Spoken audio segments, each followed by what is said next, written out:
Do you think of yourself as a person who feels deeply? That's exactly how Sarah connected to smoking and vaping. She found that it allowed her to blunt her emotional intensity. After a long struggle with quitting, followed by a phase of rapid spiritual growth, Sarah learned to work with her body and her identity to finally move on from vaping for good. She shares her beautiful transformation on this week's episode of You Can Quit Smoking. Hey everyone, welcome back. So happy to be joined by Sarah today. Thank you for being here, Sarah. Can you tell us a little bit about yourself? Yeah, thank you for having me on. I'm really excited to be here. I'm Sarah Grady. I'm an environment architect and pattern seer and creator of the Unapologetic Mother Method. I don't teach people how to force change, but I show them how to create the conditions where change becomes natural because the body finally feels safe enough to let it happen. Great. So that's pretty much me. Oh, I'm a mother of four. I tend to do all the things and also not all the things all at the same time.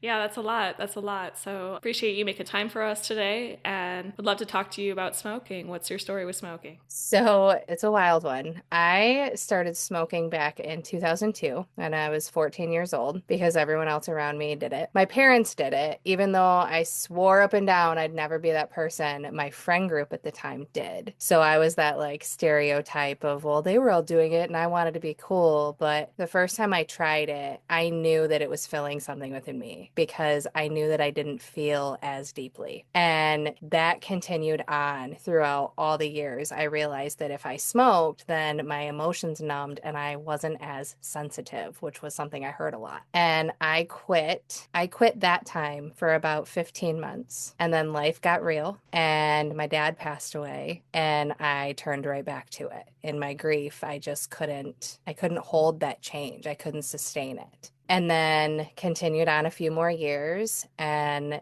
met my husband and we started planning our wedding. And the stress of wedding planning, I was drinking more, which was not me. It wasn't something that I was usually doing, but I realized that when I would drink, I would let myself smoke. So finally I was like, if I'm going to do one, I'm just going to choose that. So I went back to smoking because it helped me handle the stress of all the things that I was doing. We were bringing our kids together, so we were a blended family and planning this wedding and learning our new normal. And it was just a lot for my nervous system. And then I continued on, and then COVID hit, and I knew that I didn't want to smoke anymore. So I turned to vaping.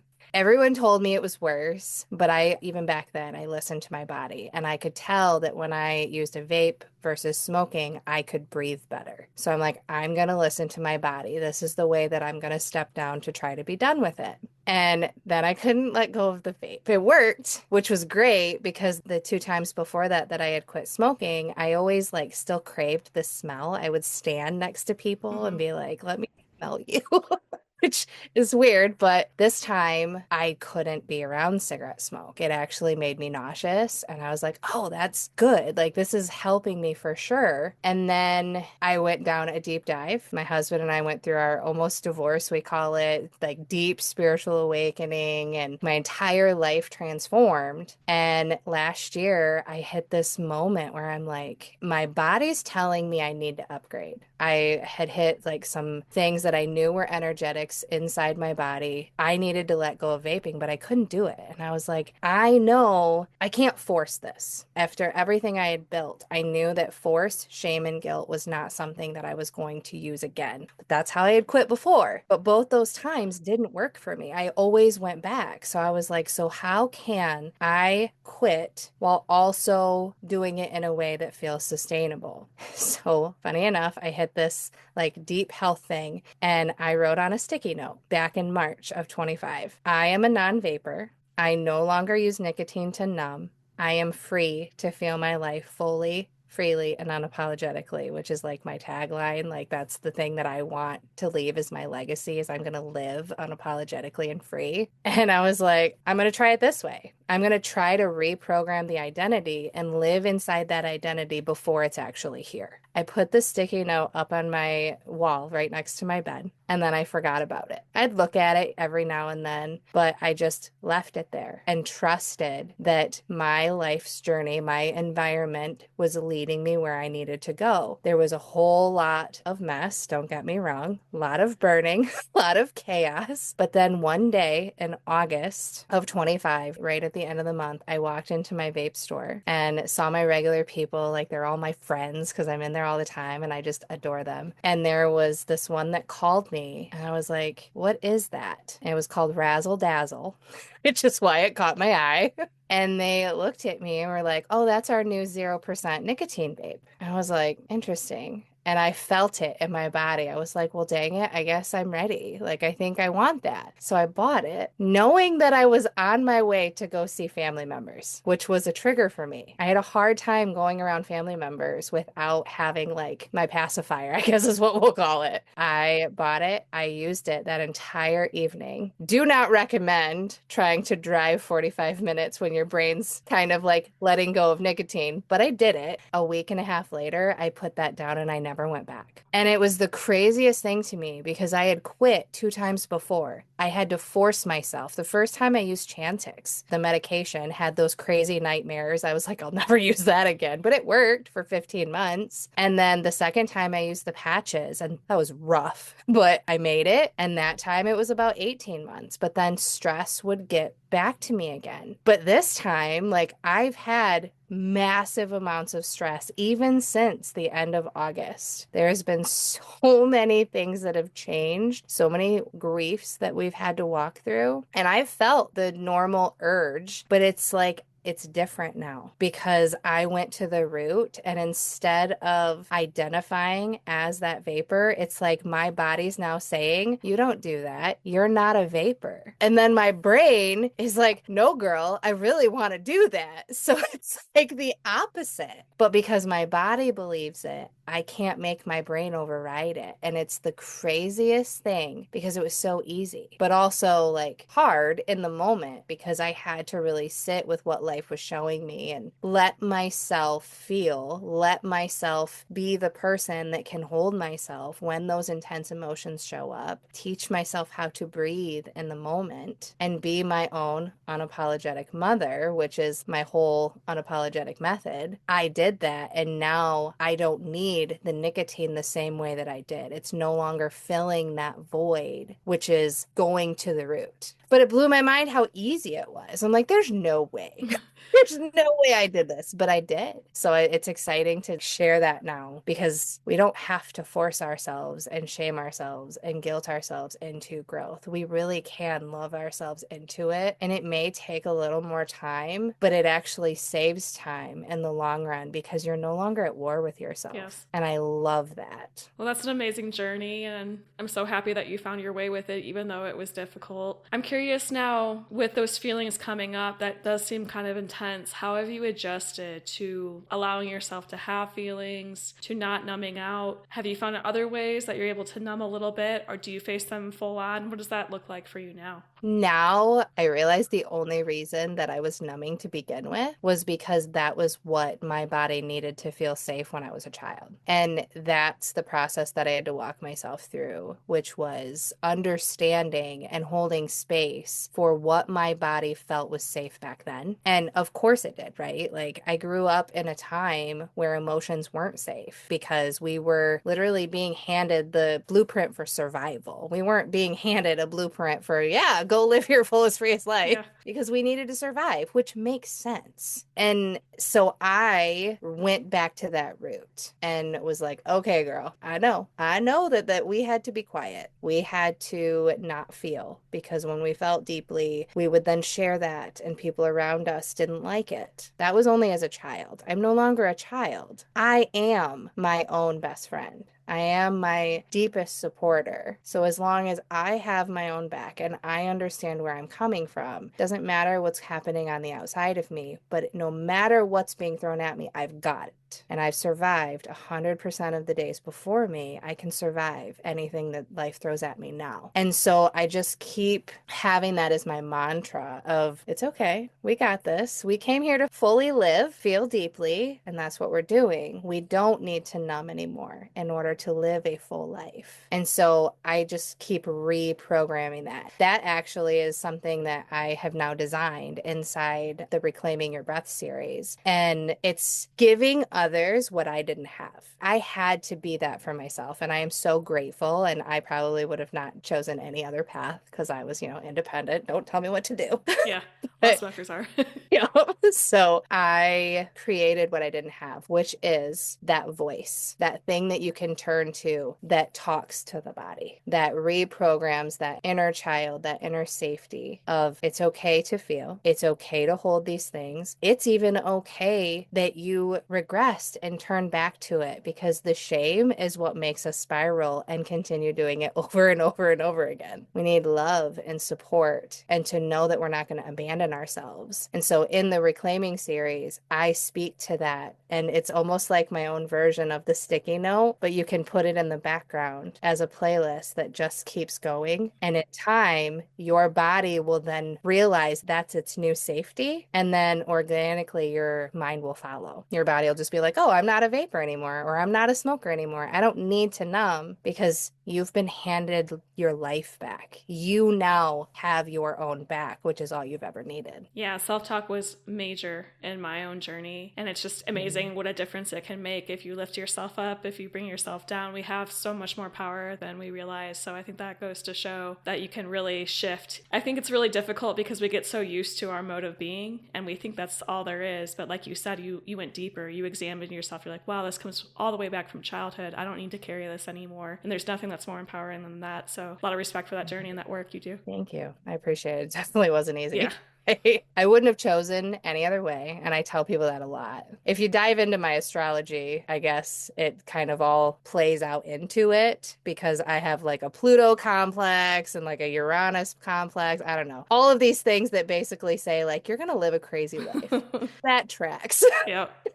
But honestly, like I wouldn't have it any other way because all I can think is I blew up my life in 2020 because I had the life everyone said that was perfect. I was a stay-at-home mom. I had 4 amazing kids. I had a husband that worked his butt off to allow me to stay home with these kids in a time where it's like dang near difficult to do. He supported me and trusted me and loved me. But yet I was miserable on the inside. I was so bitter and angry. And I'm like, why? My life is beautiful. I have everything other people told me I would want or what other people want. Why am I so miserable? And it's because I was so busy living for everyone else that I didn't even know who the heck I was. And then everyone's like, well, you got to quit smoking or you got to quit vaping. Like, why are you doing this? Why are you doing that? Like, how can you give something up like that? That is your coping mechanism when extreme change is coming into your life and you're telling your body more of like, well, you need to do better. Like, no, I've done a heck of a lot in my 38 years of existence. I think I'm going to love myself unconditionally for the remainder and let that be enough. And then I hold that space for others because we're all doing our best with the tools we have. Right. That's the light I want to continue shining through this story, through the deep work that I've done in my life.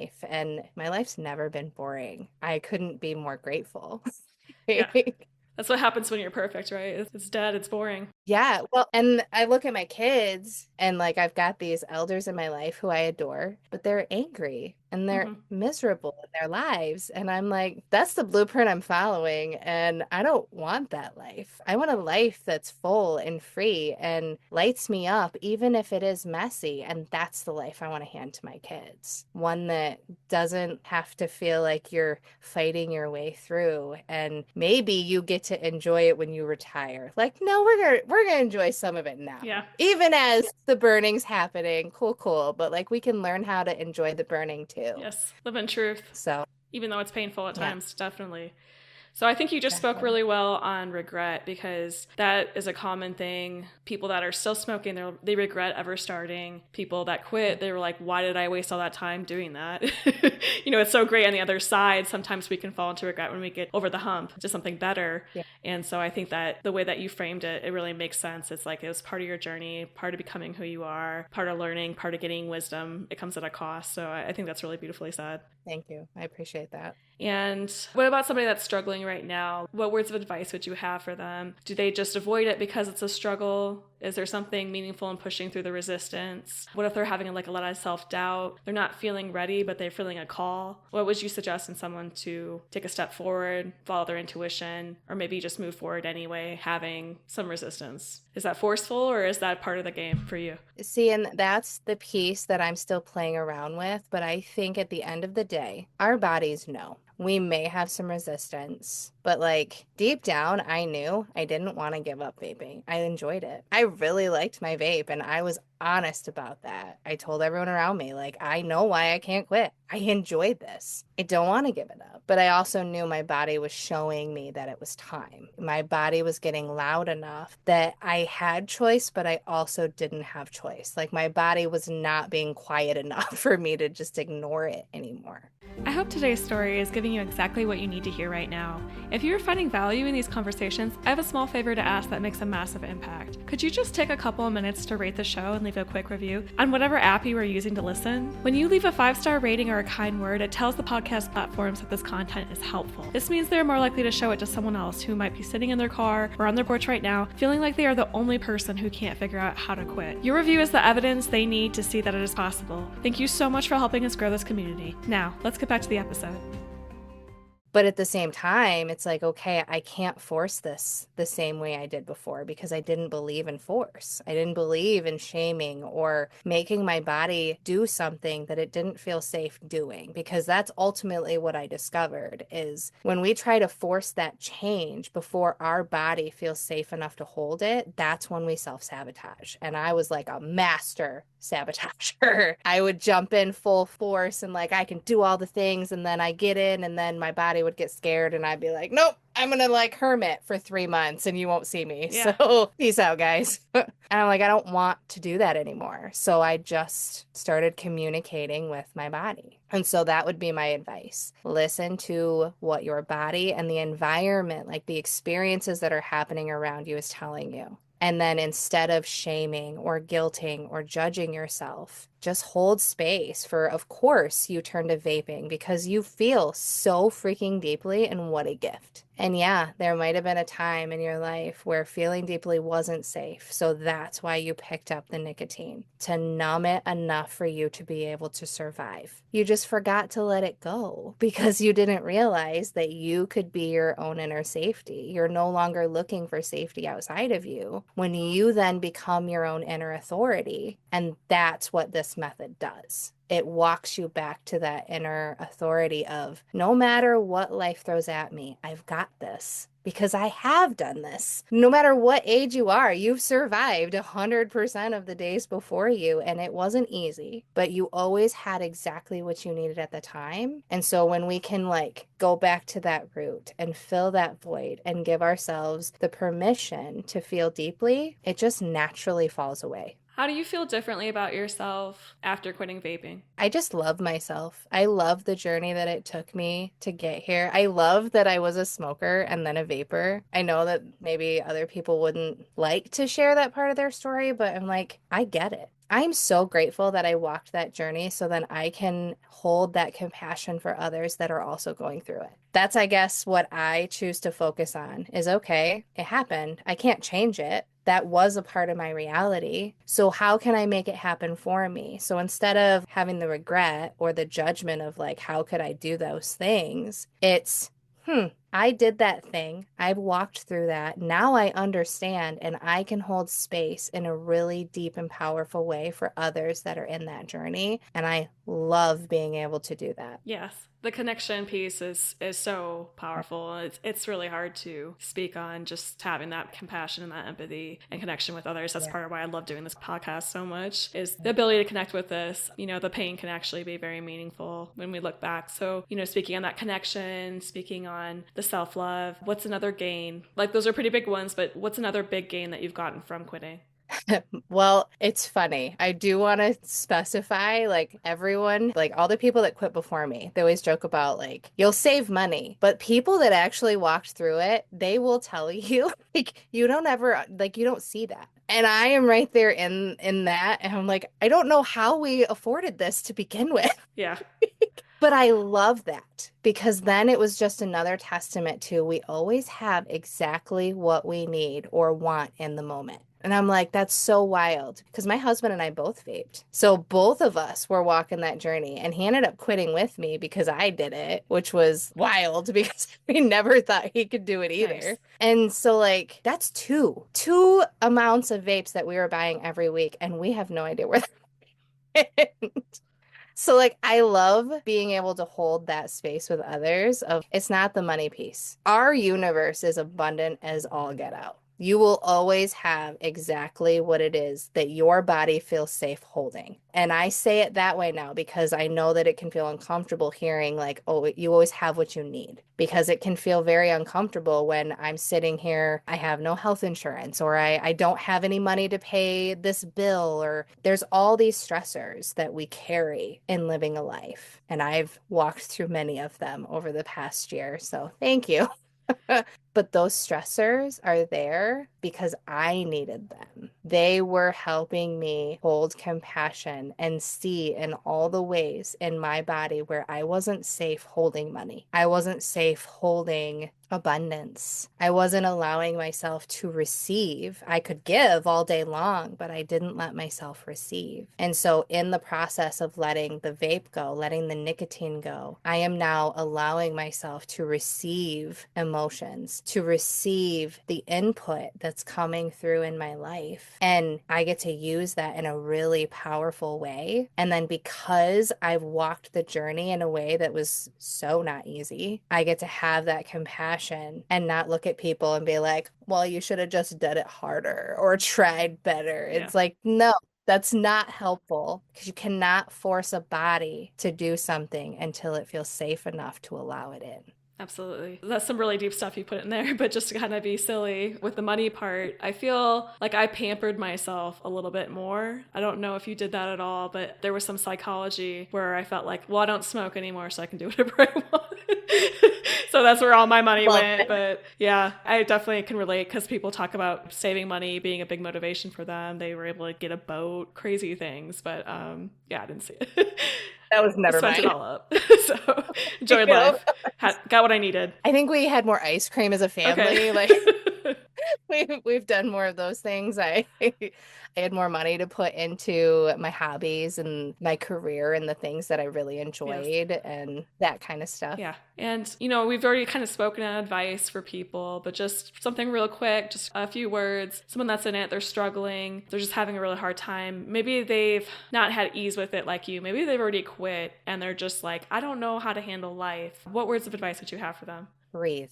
Simple. Like, Love it. that is the deepest thing. And that's what the Reclaiming Your Breath series is all about. You're reclaiming your breath back because that's really what nicotine was filling the void for. Taking a second to reconnect in the present moment, or step outside, or give yourself 10 minutes of not cleaning or not taking care of other people or whatever, or even in jobs. I know if you're not a smoker, half the time they don't even let you take a break. They'd rather you just continue moving. Well, you don't smoke. What do you need a break for? So take the breath. Hands on body, take a nice deep breath. And you don't have to meditate. You don't have to do all the extra. It's just the breath that's the most important part. And if you give yourself like a minute, you'll feel different on the other side. You'll feel a little less weight. Great advice. So you've mentioned it throughout, but talk to us more about your work, how people can find you. I actually wrote a book, The Unapologetic Mother. And it was funny because I was like, I knew I needed to write this book, had no idea why. And then once it was actually done, I realized the book wasn't actually the work, the book was for me.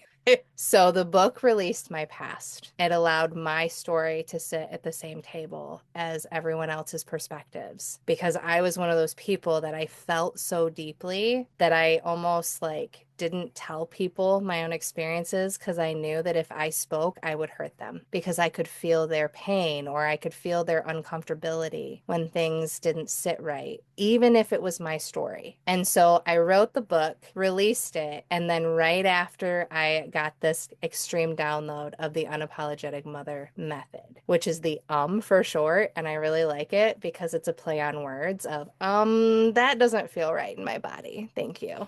And it's as simple as that. It's safety, seeing, sovereignty. Most personal development work jumps straight to sovereignty. You have choice. You can choose differently. But not many people talk about the fact that you can't choose differently if you don't even understand that there's a problem or what the problem is or what the thing underneath that root is really causing. And you can't see that if your body doesn't feel safe to even explore it because your body is your survival. And that's what we were programmed with. And so through the writing of the book, through my work, through the quitting vaping, all of those pieces, I realized that it was really just a journey of coming back to my own inner intelligence, my body leading the way. My body was always going to give me everything that I needed to see. So if my outer environment was showing me things I didn't want to see, that's an inner world game. And so that's what I did. I went back to the identity. Everything I do is identity work. So all of it's letters. There's spoken letters on YouTube. So I make it super easy because a lot of my work goes towards mothers, but I guess it's not even just mothers. I like to speak to mothers because that's my story and I know that I can connect with them in a deeper way. But any caregiver, any person who has cared so deeply about someone else that they've shoved their emotions down for them. Codependents, people pleasers, people that just feel so deeply. This work is for them. And so I make it super simple because we're out here living life. We're out here doing things all over the place. Life is busy. So the videos are on YouTube.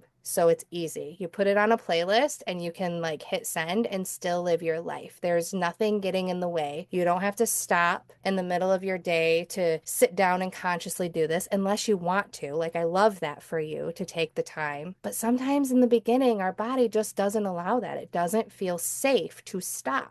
So you can play it in the background. And those letters speak to your nervous system. And they start telling your nervous system all the things it needed to hear for you to be able to start developing that inner safety. And the videos do not have my face on it for a reason. Because our faces, our brains like to take that face and say, oh, well, they're an authority. They know their stuff. So I'm going to follow what they're telling me to do. But my work goes away from that. Nobody can tell you what you need for your life. Only you can. I can share my story. I can say things that may spark something inside your body, but ultimately your inner body is going to lead you to your fullest, freest life. So there's no guruism. It's all just pictures, video, the letter speaking to you. And in the descriptions, it holds all the information that your brain may want. So I do it opposite. We speak to the body for the safety, and then you can see and understand in the description if you want. That's not necessary. And then on the other end of it,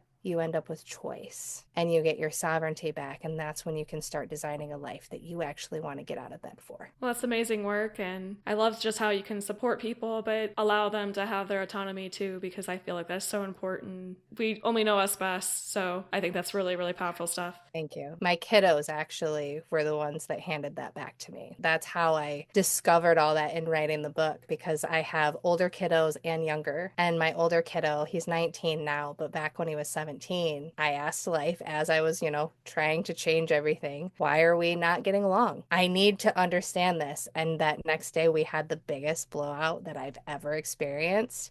I came upstairs and I'm crying my eyes out. And then on the other side of the tears, when I finally let all the energy move through, I had clarity. I was like, I asked for this because I knew exactly what happened. I was trying to tell him what to do, and we were butting heads in it. And then I thought back to my own childhood and how I never needed someone to tell me what to do. I needed someone to hold space and let me figure it out. And so that day, I handed him back his power. I said, I trust you to make decisions. I trust that you're going to design a life. Will it be exactly what I expect or what I want? No. And thank God, because it's going to be your life. And I trust that you're going to have mistakes and you're going to have hardships. And I get to be here and support you in those, but I'm not going to tell you. And in a year's time, my angry, pessimistic, didn't trust anything outside of himself kiddo went to, he loved life. He started trusting his abilities. When things messed up, his internal dialogue was, I can see how this is working for me. And it was like, holy crap. I didn't have to preach at him at all. All I had to do was speak identity into him. And that's how the Unapologetic Mother Method became. We don't need people to tell us what to do. We need people to tell us that we can handle what comes and make the decisions that we need to for our lives. Wow. I'm blown away by that because, yeah, I'm a big advocate of intuition. And I just think that's so beautiful that our children can teach us so much. And, you know, as a parent, it's really hard. You want to help them. You want to hold their hand through every step and them not to experience pain and the things that we've been through ourselves. And really, there is just in letting go, that's where all they need. So thank you for telling me that. I'll look forward to those teenage years. I got little, so. It's my favorite. I now love parenting, and it was so hard before. Don't get me wrong. There's still hardship. But now we get to enjoy each other. I'm not so busy trying to be responsible. No, I'm not here to tell them how to live life. They know what to do. Yeah. I'm just here to support them and speak that truth into them. And that is such a fun part of my journey. And I'm so grateful that the hardship led me here. So in that, I did want to offer for any of your viewers in the Reclaiming series, if they would like to try it out, if they feel the call and know that they want to try it differently. Maybe they've tried to quit over and over again like I did. And you always go back to it. They want to try out a new method and see how this works. I do have a code for them. So it's just podcast, super simple, super easy. They can go onto my Beacon site, which I can give you, and they can go on and get that for 62% off because my mission is to help as many people walk themselves home to themselves as I can. So then maybe our world can just be free and full and unapologetically ourselves without making it a war. Because when we stop the war within, it's my truest belief that that's how we stop the war without, outside of us. 100%. Thank you for sharing that with us. And thank you for sharing your story and just coming on here, speaking from your heart, being vulnerable, talking about, the rough times, that it wasn't all smooth sailing for you, but found your groove with it and you followed your path and it's led you to where you are now, which is in a good spot. Still learning always, but solid. Always. Did not sign up for anything less. Thank you so much. I really appreciate your wisdom, your time, and everything you shared with us today. Thank you. Thank you so much. All right, everyone, take care. We'll see you next week.